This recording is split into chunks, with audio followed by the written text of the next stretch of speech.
फिर से यही लिखता हूं मैं, A plus 2B gives rise to 3C plus 4D कर दूं इस बार। चलिए 4D कर दूं। ये गैस है तीनों की तीनों, चारों, ये सब क्या है? गैस।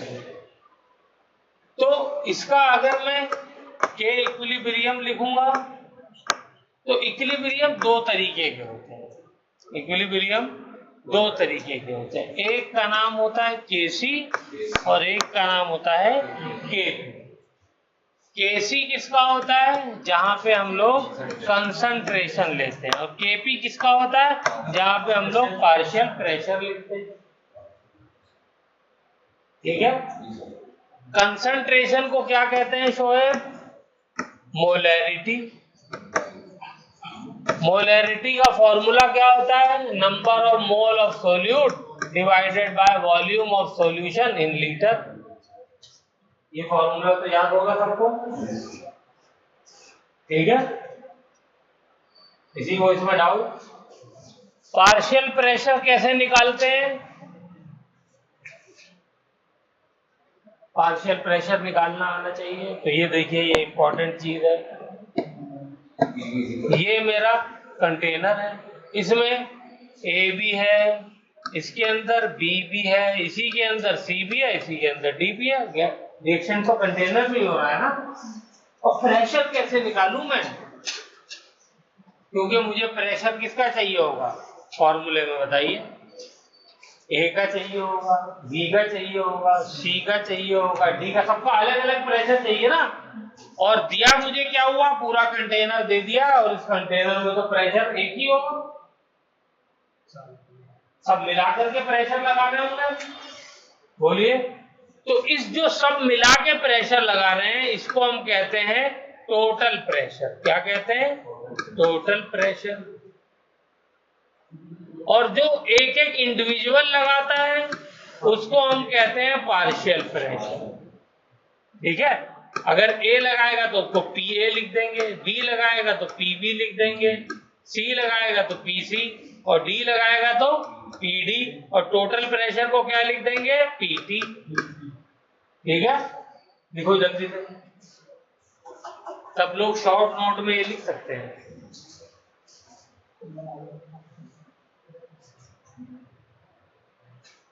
तो ये बात तो हमको समझ में आ गई कि पी टोटल क्या होता है और पार्शियल प्रेशर क्या होता है। ये भी समझ में आ गई कि जब इक्विलिब्रियम कांस्टेंट कंसंट्रेशन वाली टर्म यूज करके निकालेंगे तो उसको केसी बोलेंगे, और जब पार्शियल प्रेशर यूज करके निकालेंगे तो उसको केपी बोलेंगे। ठीक है ना। लेकिन पार्शियल प्रेशर निकालेंगे कैसे? ए बी सी का कोई थर्मामीटर तो है नहीं, या कोई मीटर तो है नहीं कि ए का वो अलग नाप देगा, बी का अलग नाप देगा, सी का अलग नाप देगा, है ना। तो इसका भी कोई फॉर्मूला होगा। तो इसका फॉर्मूला होता है, हाँ जल्दी से लिखते हैं, इसका फॉर्मूला क्या होता है?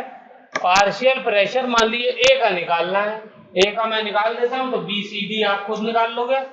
तो ये हो जाएगा partial pressure of A is equal to mole fraction of A into total pressure.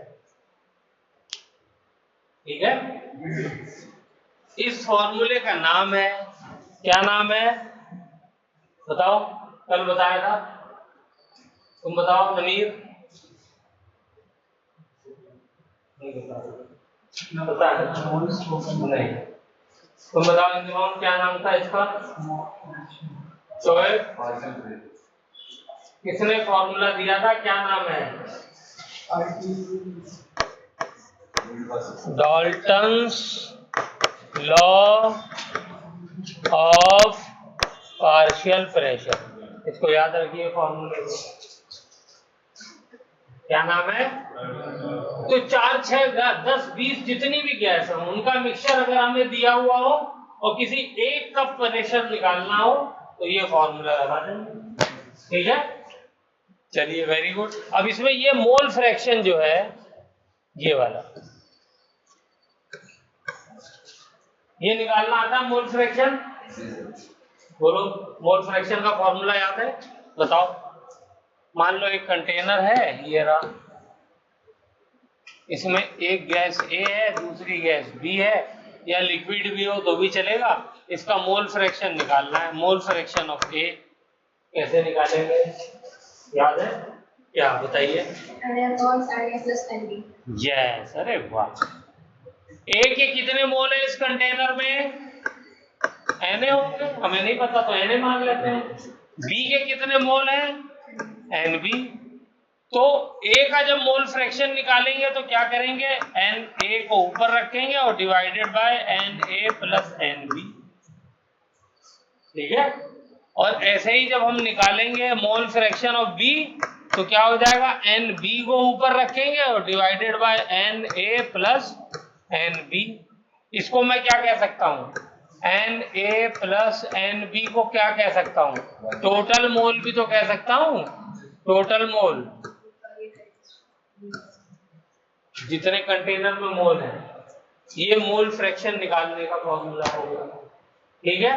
तो यही फॉर्मूला वहां पर लगेगा। वहां पर ढेर सारी गैसेस हैं। बोलो, वहां पे कितनी सारी गैसेस हैं?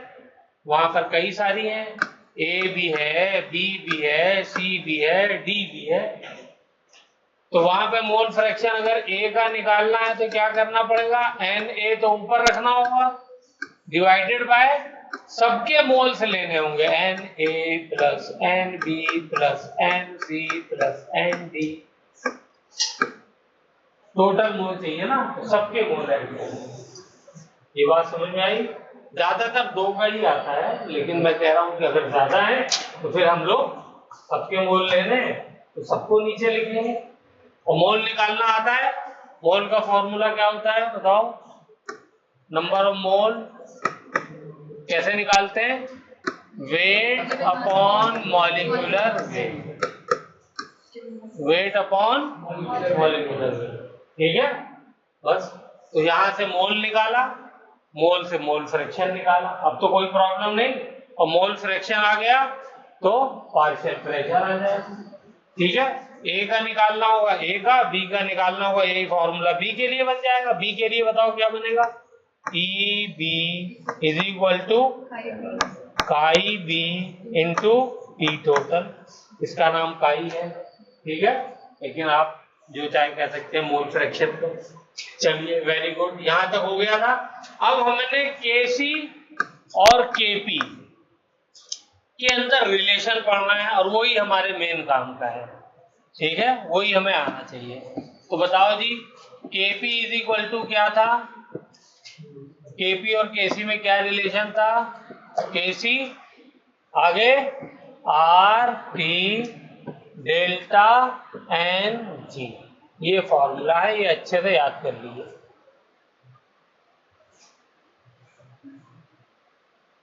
कल ये मैंने पूरा डेरिवेशन कराया था, और आज इसके ऊपर बेस क्वेश्चन कराया।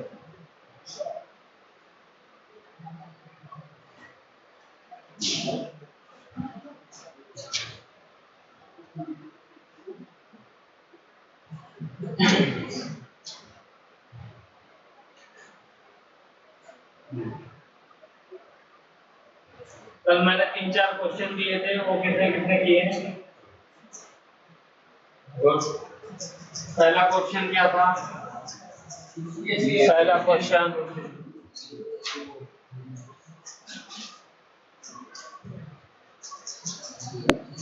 पहला क्वेश्चन था, बताइए। कैल्शियम कार्बोनेट हाँ?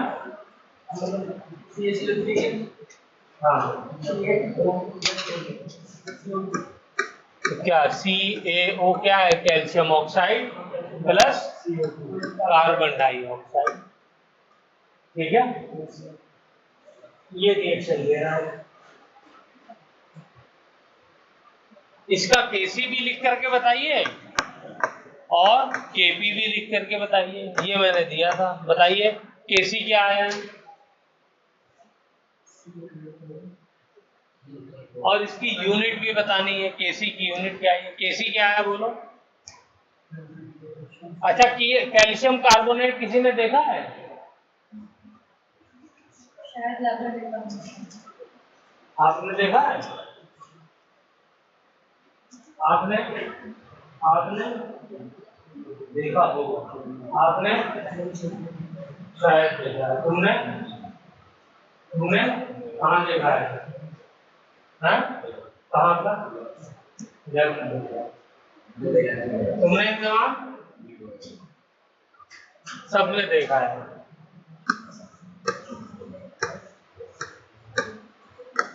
संगमरमर जो होता है वो कैल्शियम कार्बोनेट।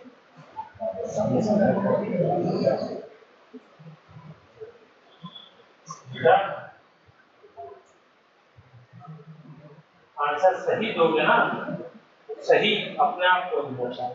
दूसरा, जो चूने वाला पत्थर होता है वो भी कैल्शियम कार्बोनेट होता है। ठीक है, दोनों का एक ही फॉर्मूला होता है, बस वो बहुत ज्यादा हार्ड होकर के वैसा हो जाता है। ठीक है, तो कैल्शियम कार्बोनेट, इसको क्या किया तो ये सॉलिड होगा। ठीक है, यहाँ पे फोकस करें, हो गया, तफरी भी हो गई और पता भी चल गया। और इसको लिख लो, फिर ये ना हो कि दोबारा पूछू तो कहो कि हाँ लैब में देखा है। ठीक है, ये क्या है? Calcium oxide. ठीक है, ये भी सॉलिड होता है।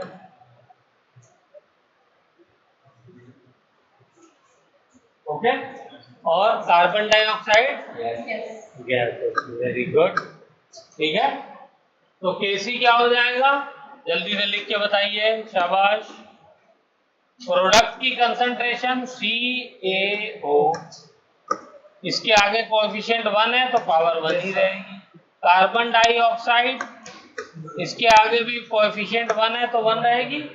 बोलिए, divided by reactant calcium carbonate, इसकी पावर ये होगा केसी। ठीक है, चलिए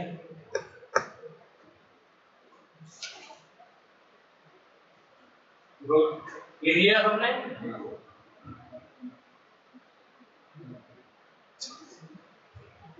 अब एक सेंटेंस लिखिए इसी के आगे, ये लिखने के बाद, concentration of solid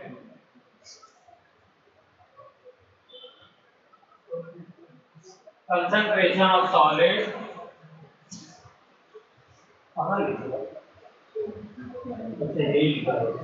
concentration of solid in a reaction remains constant.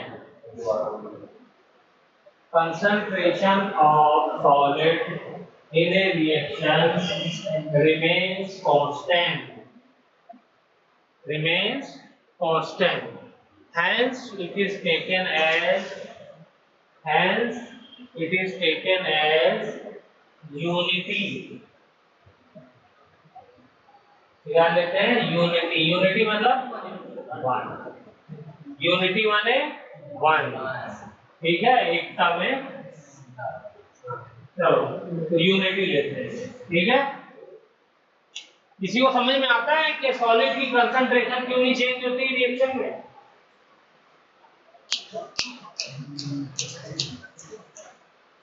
चलो एक हिंट दे देता हूँ, आ गया तो आ गया। मान लो ये सॉलिड है, क्योंकि सर सॉल्यूशन जो होता है वो हमारा लिक्विड के बिना या फिर गैस के बिना नहीं बनेगा, और दो कंपोनेंट चाहिए सर, सॉलिड्स का मिक्सचर होता है, सॉल्यूशन नहीं। अभी तो रिएक्शन में मान लीजिए ये मेरा सॉलिड कोई क्यूब है। ठीक है, मान लीजिए कैल्शियम कार्बोनेट का क्यूब है, ये तो ब्रेक हो रहा है ना, फिलहाल दो पार्ट में ब्रेक हो रहा है और इसकी कंसंट्रेशन चेंज नहीं हो रही, कांस्टेंट है।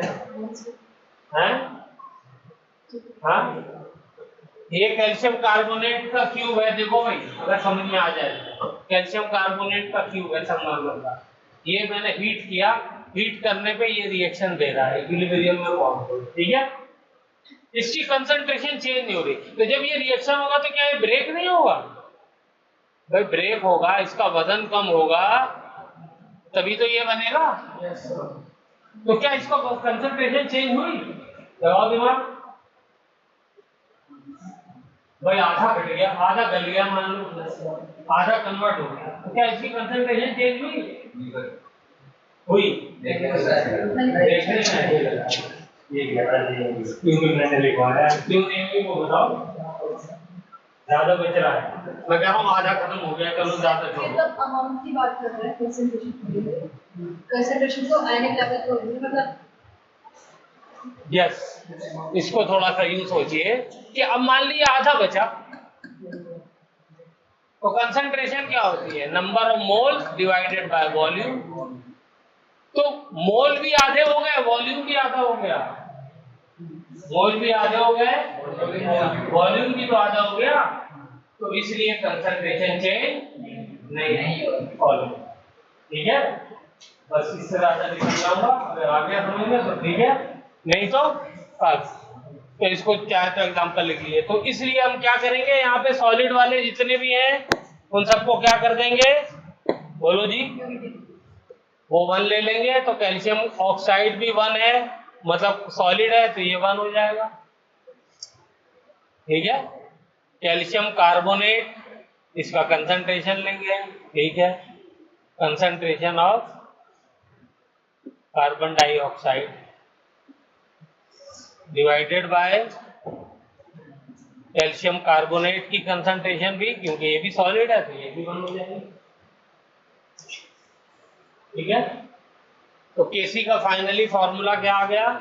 केसी का फाइनली फॉर्मूला आ गया कार्बन डाइऑक्साइड।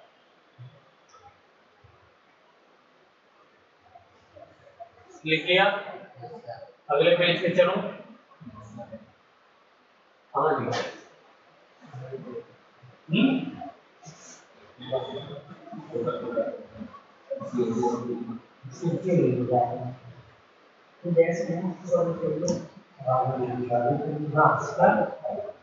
CO2 गैस है ना बेटा, जो सॉलिड है उसको बन लेंगे ना, गैस को बन लेंगे।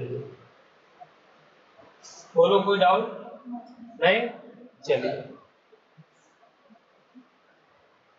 तो केसी को मैं क्या लिख सकता हूँ, इसकी यूनिट बताइए। चलिए, केसी इज इक्वल टू CO2 की पावर 1 ही है ना पावर। इसकी यूनिट बताइए, केसी की यूनिट बताओ। यस, इस कंसंट्रेशन की क्या फॉर्मूला होता है? Number of moles divided by volume. तो क्या यूनिट हो जाएगी? मोल्स लीटर इनवर्स, यही हो जाएगी है। तो यहां पर इसकी यूनिट भी क्या हो जाएगी? मोल लीटर इनवर्स, ये इसकी यूनिट होगी। यूनिट के क्वेश्चन कई बार पूछे जाते हैं, मोल लीटर इनवर्स। चलिए,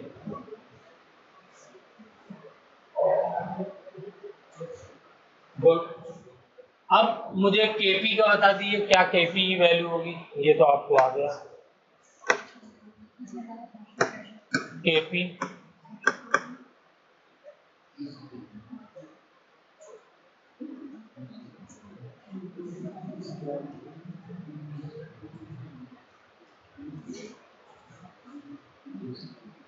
बोलिए भाई। पार्शियल प्रेशर ऑफ, वही तो फॉर्मूला हो जाएगा, partial pressure of calcium oxide into partial pressure of carbon dioxide divided by partial pressure of calcium carbonate, यही होगा ना। तो ये तो सॉलिड है, तो सॉलिड का कोई प्रेशर होगा नहीं होगा, तो ये 1 हो जाएगा। ठीक है, और इसका इसका प्रेशर होगा कार्बन डाइऑक्साइड का, डिवाइडेड बाय इसका भी प्रेशर 1 हो जाएगा। ठीक है, सॉलिड के लिए प्रेशर और कंसंट्रेशन दोनों क्या लेते हैं? 1 हो गया।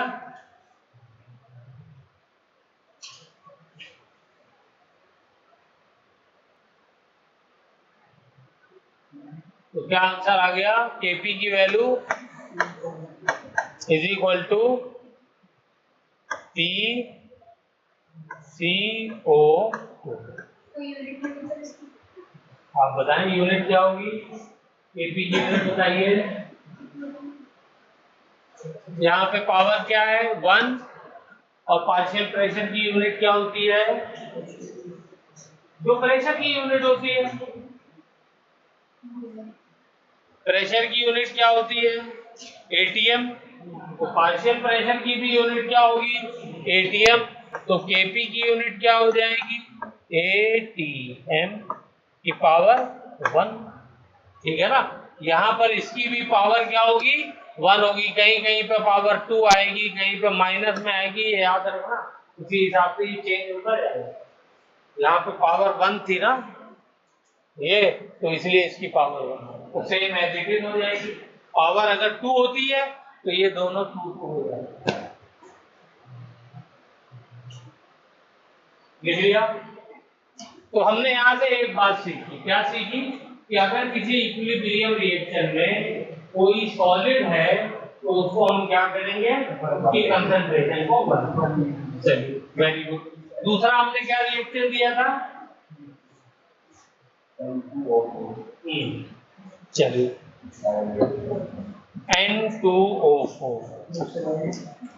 N2O4 gives rise to NO2। ठीक है, ये बना रहा है। तो ये बैलेंस है इक्वेशन। ये इक्वेशन बैलेंस है, केमिकल इक्वेशन। नो, यहाँ पे 2 नाइट्रोजन है, वहाँ 1 है। बैलेंस करने के लिए क्या करूंगा? 2 कर दूंगा। तो नाइट्रोजन 2 हो गए, ऑक्सीजन 4 है, ऑक्सीजन भी 4 हो गए। ठीक है, तो इसके लिए जल्दी से केसी लिखिए। क्या हो जाएगा? ये दोनों गैस होती हैं, ये हमको पता होना चाहिए। ठीक है, डाई नाइट्रोजन टेट्रा ऑक्साइड, ये भी गैस होती है। बेसिकली ये इसका डाइमर होती है। लिखो केसी की वैल्यू फटाफट। क्या हो जाएगी? NO2 की कंसंट्रेशन की पावर 2 डिवाइडेड बाय N2O4 की पावर 1। हो गया? बस यहाँ पे दोनों गैस हैं तो इसलिए यहाँ पे कोई चीज भी 1 नहीं। ठीक है, तो यहाँ पे बताइए पावर यूनिट क्या हो जाएगी? जल्दी से यूनिट बोलिए। ऊपर कंसंट्रेशन, तो इसकी क्या यूनिट हो जाएगी? मोल अपॉन लीटर की पावर 2। नीचे एक है मोल, ये भी कंसंट्रेशन ही तो है, मोल पर लीटर की पावर 1।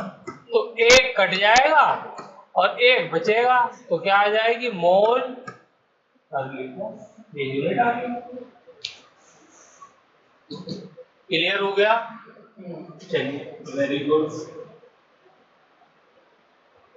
केपी की बताइए वैल्यू क्या हो जाएगी? जल्दी से।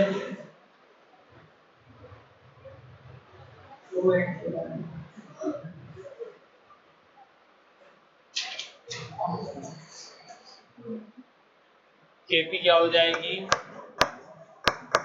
भाई? बस खाली पी लगा देना है। पार्शियल प्रेशर ऑफ NO2 की power 2 divided by partial pressure of N2O4 की पावर 1। ठीक है ना?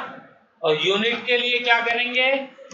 यूनिट के लिए ऊपर भी ATM का स्क्वायर और नीचे ATM की पावर 1। तो एक ATM से एक ATM कट जाएगा, तो क्या बचेगा? ATM की पावर 1 एटमॉस्फेयर। ठीक है, ATM प्रेशर की यूनिट होती है, पता है ना सबको? चलिए, और कौन सा क्वेश्चन दिया था मैंने? जल्दी से बताइए। H2O gives rise H2O। कुछ और भी दिया होगा? यस, इसके बिना तो क्वेश्चन ही नहीं बनेगा ना। ये लिक्विड फॉर्म में है और ये गैस फॉर्म में। ठीक है, बताइए इसका केसी क्या हो जाएगा, जल्दी हरिया। H2O की कंसंट्रेशन डिवाइडेड बाय H2O की कंसंट्रेशन। तब तो देखिए यहां पर भी लिखिए, when a liquid is in equilibrium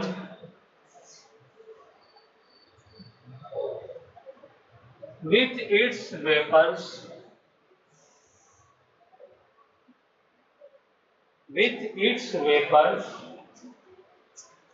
then the concentration of the liquid is taken as unity.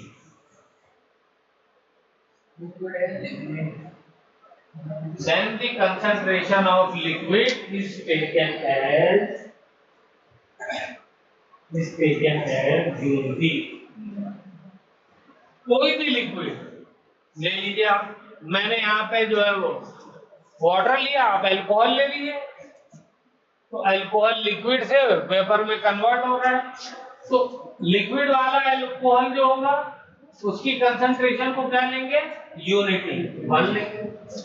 कोई और ले लीजिए, बेंजीन ले लीजिए, बेंजीन लिक्विड से वेपर में कन्वर्ट हो रहा है, तो बेंजीन का लिक्विड कंसंट्रेशन जो होगी क्या होगी 1। क्लियर हो गई बात? बस तो यहाँ पर क्या हो जाएगा बोलिए, ये हो जाएगी 1 H2O की पावर 1 और ये 1 होगा। ठीक है, नीचे लिक्विड वाला आया था ना, तो यही तो 1 होगा, ऊपर वाला नहीं होगा, ध्यान रखना। ऊपर तो प्रोडक्ट में गैस है ना, तो ये वाला थोड़ी 1 होगा, नीचे वाला होगा। तो क्या हो जाएगा, इसका यूनिट बताइए क्या हो जाएगी, जल्दी से नवाब बोलो नमीर, क्या होगा?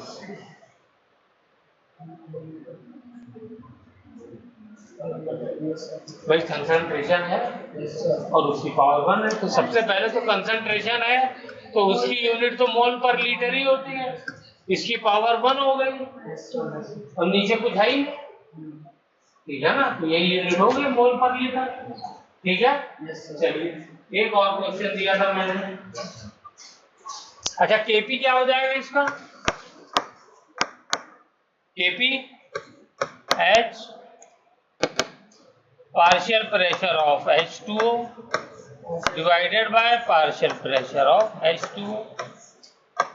ठीक है, तो लिक्विड का कोई थोड़ी पार्शियल प्रेशर होता है, वेपर्स का पार्शियल प्रेशर होता है। ठीक है ना, तो नीचे वाला यहाँ पर भी यूनिटी हो जाएगा, तो क्या हो जाएगा, पार्शियल प्रेशर ऑफ H2O, चाहे तो यहाँ पे गैस लिख देते हैं, यहाँ पे लिक्विड लिख देते हैं ताकि क्लैरिटी दिमाग में रहे। तो ये क्या हो जाएगा, इसकी यूनिट ATM पावर 1। ठीक है, चलिए अगला क्वेश्चन जो दिया था वो क्या था, हाँ हो गया ना, चलो Cu आगे क्या है, सॉलिड। हाँ ये बताना जरूरी है, तो पिछली बार भी नहीं बताया। हाँ प्लस 2Ag बस, हाँ ऊपर क्या है प्लस, फिर एक्वस। एक्वस का मतलब क्या होता है,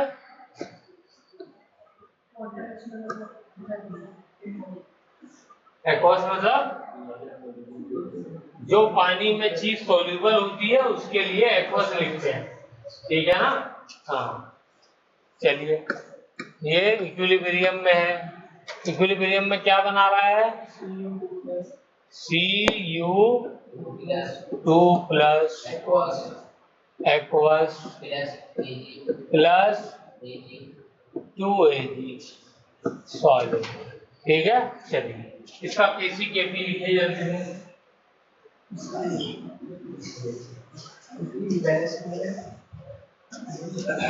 Kc प्रोडक्ट की कंसंट्रेशन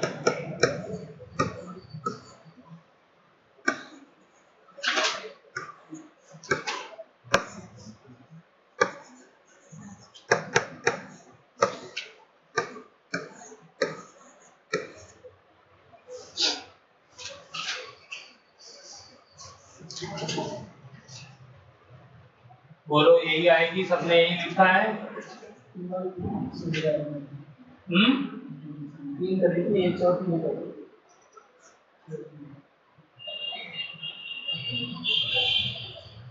जवाब यही आई है।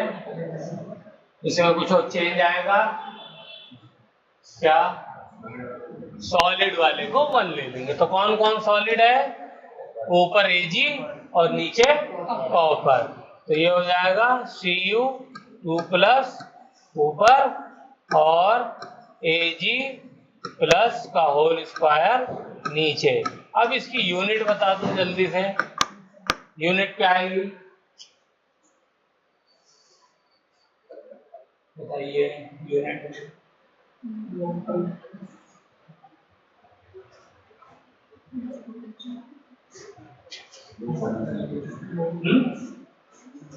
कहाँ ऊपर मैसेज दिया?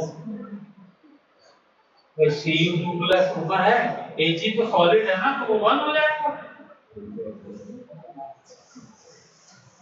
प्रोडक्ट में जो Ag है वो सॉलिड है। ध्यान दो, अभी भी आधे घंटे और एक की फ्रेश हो हाँ। आया यूनिट किसी की? तुम बोलो बेटा। गलत हो जाएगा तो हो जाएगा। तुम बताओ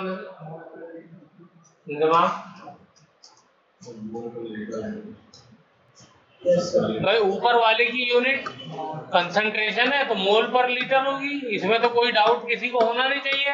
और पावर क्या है? 1। और नीचे वाली भी कंसंट्रेशन है तो मोल पर लीटर की पावर 2।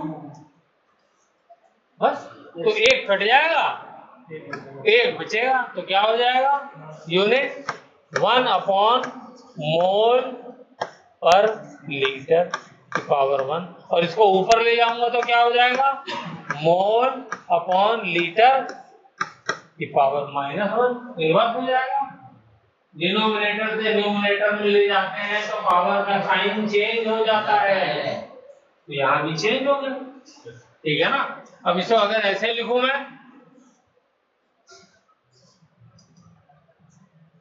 ऐसे लिखूं तो क्या हो जाएगा? मोल जो ऊपर है उसकी पावर -1 हो जाएगी और लीटर जो नीचे है उसकी पावर +1 हो जाएगी। ठीक है ना? इसमें तो कोई डाउट नहीं है। इनवर्स का मतलब क्या है? दोनों को उलट दो। उलट देंगे तो लीटर ऊपर आ गया तो उसकी पावर 1, मोल नीचे चला गया तो उसकी पावर 1। अब ये सब सिंपल मैथमेटिक्स है, समझ गया? चलो, ये तो हो गया, आपने कर दिया, वेरी गुड। अब केपी बताओ, केपी क्या होना चाहिए? जमीन बोलो क्या होना चाहिए? जवाब केपी किसके लिए डिफाइन है? Partial pressure. पार्शियल प्रेशर किसका होता है? गैस का। क्या यहाँ पे कोई गैस है इस पूरे रिएक्शन में? नहीं है। जब कोई गैस नहीं है तो फिर कैसे डिफाइन करें हम केपी? नहीं कर सकते। तो यहाँ पे लिखिए KP is not defined. KP define करने के लिए हमारे पास गैस होनी चाहिए, कम से कम एक तो गैस हो। यहाँ तो एक भी नहीं है, तो क्या करेंगे? Not defined. ओके, चलिए, गुड। काफी कुछ सीख लिया आप लोगों ने। बेटा सीख लिया, उतनी देर भूल हो जाना उसको। एक और बता दूं, ये भी थोड़ा सा डिफरेंट है। Acetic acid. एसिटिक एसिड का फॉर्मूला किसी को याद है? CH3COH। ठीक है? ये पानी के साथ रिएक्शन करके खुद ब खुद किसमें ब्रेक होता है? बोलिए।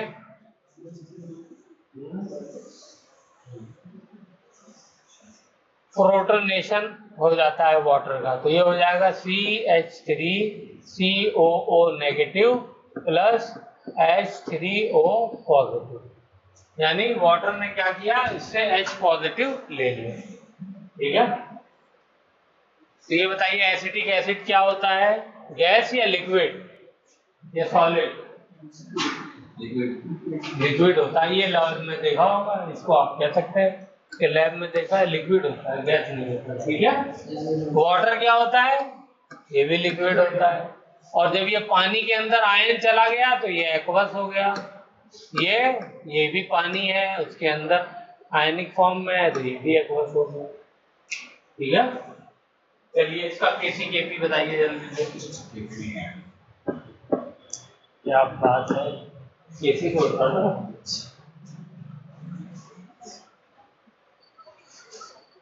CH3 प्रोडक्ट में जो है उनकी कंसंट्रेशन लिख देते हैं, और H3O positive divided by CH3COOH।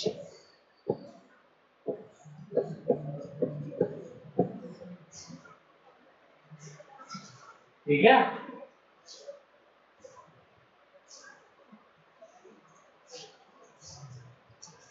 इसका केसी क्या हो जाएगा, इसमें कोई चीज वन होगी?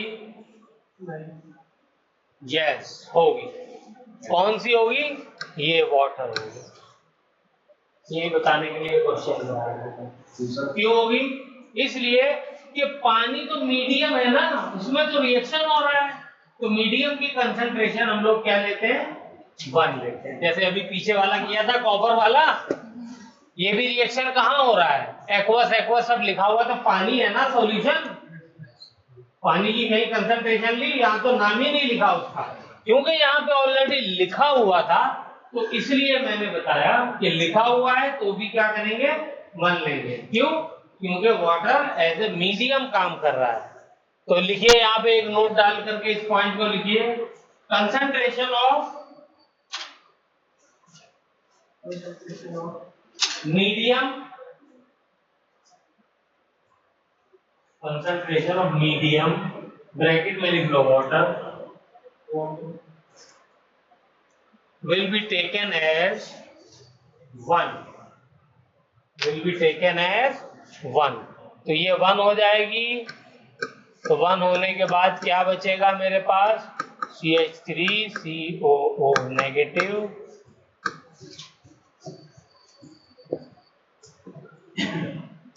और H3O positive divided by CH3COOH।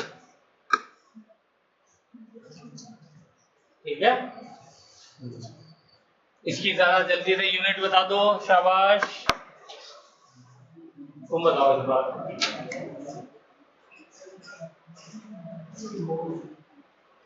इसकी पावर क्या है, 1 मोल पर लीटर, इसकी पावर भी 1 है, मोल पर लीटर, तो क्या हो गई, 2 मोल पर लीटर। इसकी कंसंट्रेशन मोल पर लीटर, 1 मोल पर लीटर से 1 मोल पर लीटर कट गया, तो क्या बचा, मोल पर लीटर बचा। और स्पीड बढ़ाओ, अब तो मुश्किल चीज नहीं है, मोल पर लीटर, ये इसकी यूनिट होगी। ठीक है, चलो अगर समझ में आ गया तो जल्दी से केपी बता दो, केपी ओ केपी, हाँ बताइए। हाँ, क्योंकि यहाँ भी कोई गैस नहीं है तो इसलिए क्या हो जाएगा, नॉट डिफाइंड। तो लिख लीजिए, चलिए ये तो अब आप लोग समझ ही गए, वेरी गुड, शाबाश, क्या बात है, छा गए आप लोग। चलिए 1-2 क्वेश्चन, ये तो पुराने वाले किए, 1-2 क्वेश्चन और दे रहा हूँ, जल्दी जल्दी मेरे, अब मैं लिखूंगा नहीं, अब आप लोगों को आंसर लिखना है।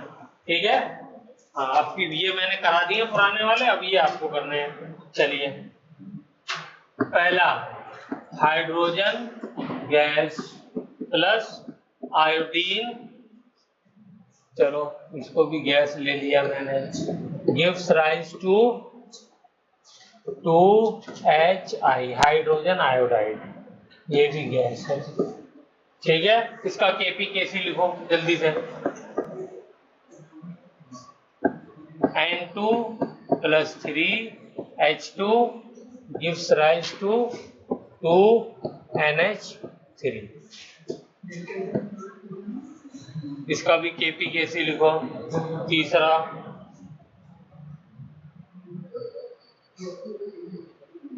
मतलब Kp रिलेशन,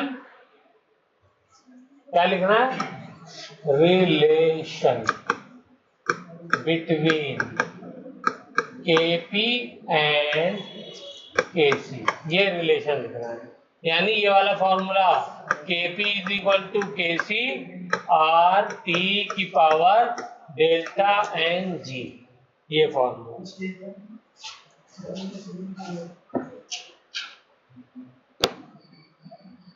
SO2 plus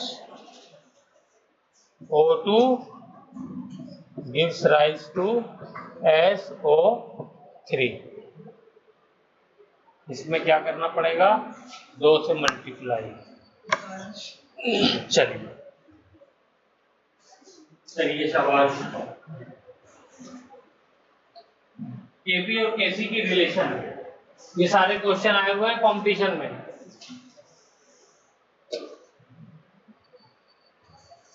और ये आ जाए तो 4 नंबर पक्के हैं।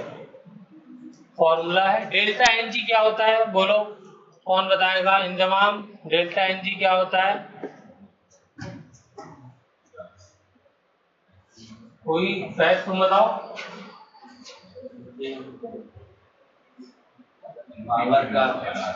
Number of moles of gas in product minus number of moles of gases in reactant. ठीक है, ये होता है। यानी डेल्टा एन जी निकालना होगा तो क्या करेंगे, प्रोडक्ट के मोल्स, गैसेस जितने हैं और रिएक्टेंट के मोल्स, इनको माइनस कर देंगे।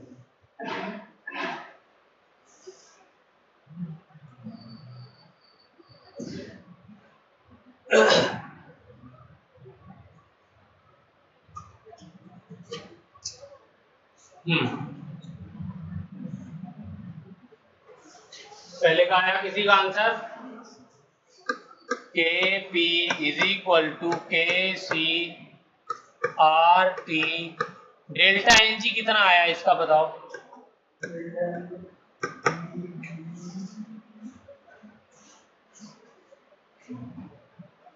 पहले वाले का डेल्टा एन जी कितना आया इंजमाम,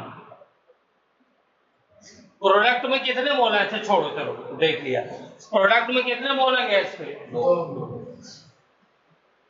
2, यस। और रिएक्टेंट में 2, 1 और 1, 2, तो क्या हो जाएगा आंसर, प्रोडक्ट के मोल 2 और रिएक्टेंट के मोल 2, 0 हो गया answer.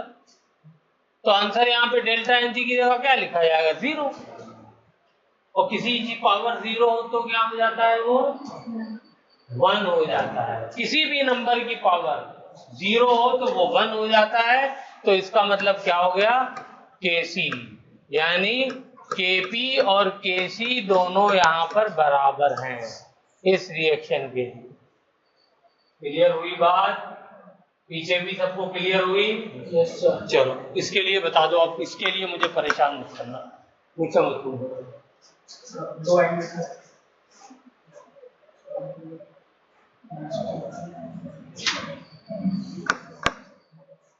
Kp is equal to Kc into RT, delta N G की वैल्यू बता दो खाली, बस करना क्या है। प्रोडक्ट कितना है, 2 और रिएक्टेंट कितना है, 4। तो प्रोडक्ट में से रिएक्टेंट घटाना है बेटा, तो 2 नहीं आएगा, -2 आएगा, तो यहाँ -2 आएगा। कहाँ -4 लिख दिया? अच्छा ये, चलिए आपको समझ में आ गया, ठीक है। हाँ तो -2, तो यहाँ पर क्या हो जाएगा इसका answer, Kc divided by RT की पावर 2। भाई माइनस में है तो डिनोमिनेटर में चला जाएगा, ठीक है ना। ऊपर माइनस में है तो मैंने इसको क्या किया, डिनोमिनेटर में लिख दिया। लिख सकते हैं, नहीं लिख सकते, नहीं याद आ रहा। अगर x की पावर -2 है तो मैं इसे 1/x² लिख सकता हूँ। हाँ तो ये जो है Kp क्या हो गया, बस ठीक है। चलिए तो Kp क्या हो गया, Kp = हो गया Kc, और RT की जो पावर थी -2 वो मैं नीचे ले आया और +2 कर दिया। आप चाहे तो वैसे ही लिखा रहने दीजिए, कोई फर्क नहीं पड़ता, ठीक है। चलो लास्ट वाला बताओ, इसकी पावर -1 है।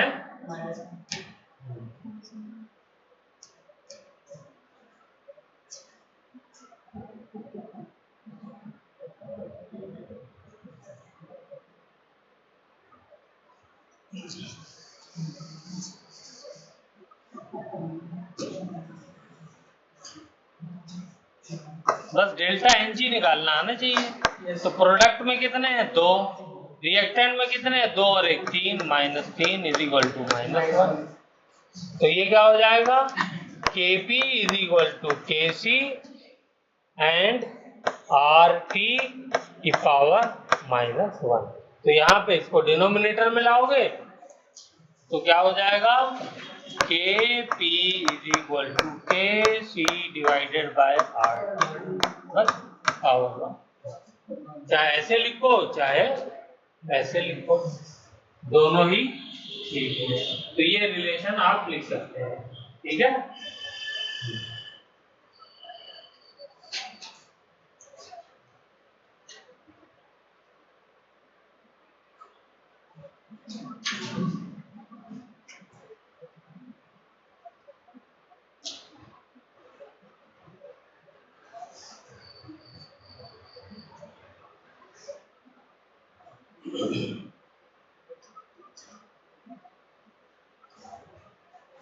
चलिए तो आज के लिए यहीं बंद करते हैं, ठीक है।